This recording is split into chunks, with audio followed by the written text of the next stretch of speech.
নমস্কার, বাঙালির পেট পুরো চ্যানেলে আপনাদের সকলকে জানাই স্বাগত। আজকে আমি আপনাদের সঙ্গে শেয়ার করব ইলিশের সিজনের বাঙালির অতি পছন্দের প্রিয় একটা রেসিপি, যেটা হলো ইলিশ মাছের মাথা দিয়ে কচু শাক। তো বন্ধুরা দেখতে থাকুন আমি ইলিশ মাছের মাথা দিয়ে কচু শাকটা কীভাবে রান্না করছি। ইলিশ মাছের মাথা দিয়ে কচু শাক রান্না করার জন্য আমি কতগুলো কচু শাক কেটে ধুয়ে পরিষ্কার করে নিয়েছি।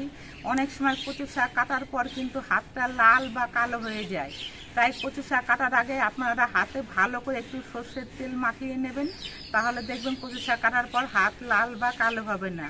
আবার অনেকের কিন্তু কচু শাক কাটার সময় হাতটা চুলকায়, যদি কখনো এরকম হাত চুলকায় তাহলে হাতে একটুখানি লেবু দিয়ে হাতটা মাখিয়ে নেবেন, ওই লেবুর রসে হাতের চুলকানিটা কমে যাবে।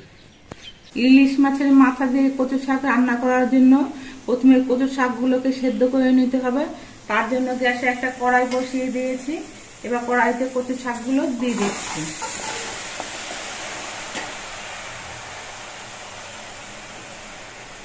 এবার এই কচু শাকগুলোর মধ্যে দিচ্ছি অল্প করে একটু নুন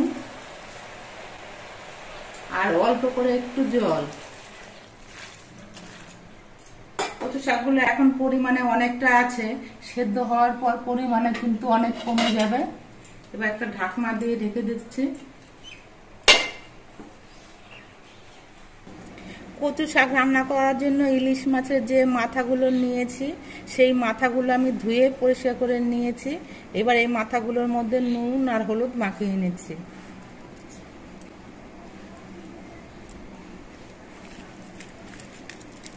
একটা বড় ইলিশের মাথা আছে আর ছোট ইলিশেরও কিছুটা আছে। ইলিশ মাছের মাথা দিয়ে কচু শাকটা আমি জিরে বাটা দিয়ে রান্না করব। তার জন্য একটা বাটি গ্যাসের মধ্যে বসিয়ে দিয়েছি। এবার অল্প করে জিরে আমি ভেজে নিচ্ছি।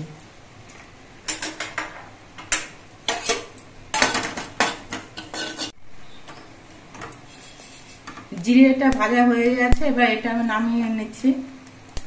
ঢাকা দিয়ে কচু শাকটা আমি 5 মিনিটের মতো রান্না করে নিয়েছি। এবার ঢাকনিটা খুলে নিচ্ছি।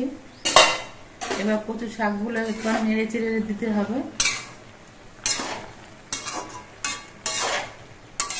কচু শাকগুলো এখনো সম্পূর্ণ সেদ্ধ হয়নি, আর একটু সেদ্ধ করে নিতে হবে। এবার আমি যে জিরেটা ভেজে নিয়েছিলাম সেই জিরেটা বেটে নিচ্ছি।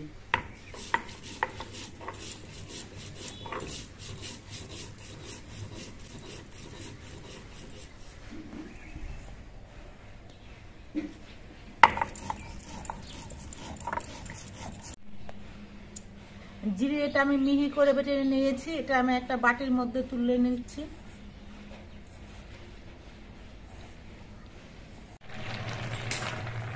কচু শাকগুলো সেদ্ধ হয়ে গেছে, এবার গ্যাসটা অফ করে দিচ্ছি।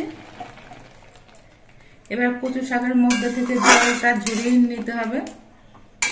তার জন্য আমি একটা ছিদ্রযুক্ত গামলার মধ্যে ঢেলে নিচ্ছি। কচু শাকগুলোর থেকে সব জল ঝরিয়ে নিয়েছি। এবার কচু শাকটা রান্না করব, তার জন্য গ্যাসে কড়াইটা বসিয়ে দিয়েছি। কড়াইটা বেশ ভালো মতো গরম হয়ে গেছে। এবার এর মধ্যে দিচ্ছি সর্ষের তেল। সর্ষের তেলটা গরম হয়ে যাওয়ার পর এর মধ্যে দিচ্ছি অল্প করে একটু কালো জিরে।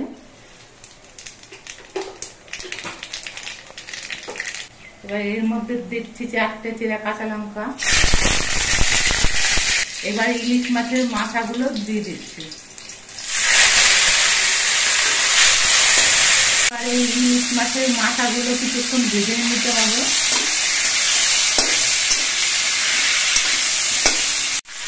ইলিশ মাছের মাথাগুলো আমি 3-4 মিনিটের মতো ভেজে নিয়েছি। এবার এর মধ্যে আমি কচু শাকগুলো দিয়ে দিচ্ছি।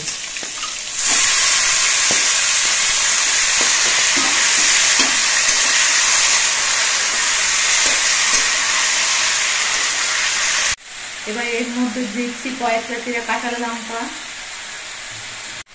পরিমাণ মতো নুন। কচু শাকগুলো রান্না হওয়ার পর কিন্তু পরিমাণে অনেকটাই কমে যাবে, সেটা খেয়াল রেখে নিয়ে নুনটা দিতে হবে। আর দিচ্ছি অল্প করে একটু হলুদের গুঁড়ো। এবার সব কিছু দিয়ে নেড়ে চেড়ে মিশিয়ে নিতে হবে। আর কচু শাকটা কিন্তু বেশ অনেকক্ষণ ধরেই রান্না করতে হবে। কচু শাকটা রান্না করার সময় কিন্তু কিছুক্ষণ বাদে বাদে নেড়ে দিতে হবে, যাতে কড়াইয়ের নিচে লেগে না যায়।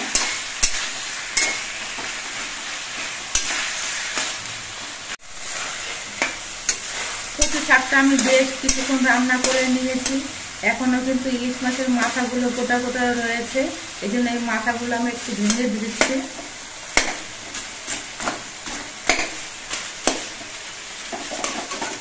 মাথাগুলো ভেঙে দিলে কচু শাকগুলোর মতো ভালো সেন্ট হয়। এবার আমি যে জিরেটা বেটে রেখেছিলাম সেই জিরে বাটা দিচ্ছি।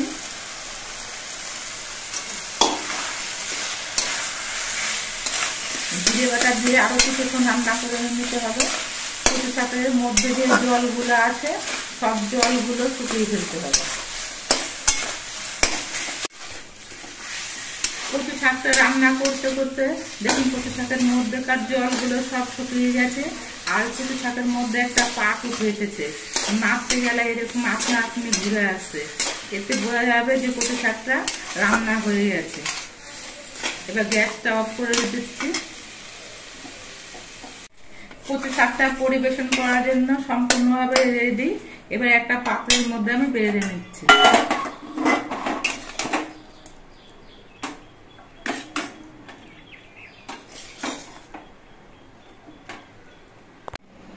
আপনারা দেখতে পেলেন বাঙালির অতি পছন্দের প্রিয় একটি রেসিপি ইলিশ মাছের মাথা দিয়ে কচু শাকটা আমি কিভাবে রান্না করলাম। আমার রান্নার পদ্ধতিটা যদি আপনাদের ভালো লাগে তাহলে ভিডিওটিতে একটি লাইক, আর নতুন বন্ধু হলে চ্যানেলটিকে সাবস্ক্রাইব করে দেবেন। সকলে সুস্থ থাকবেন, ভালো থাকবেন। দেখা হবে পরবর্তী আর একটা ভিডিওতে।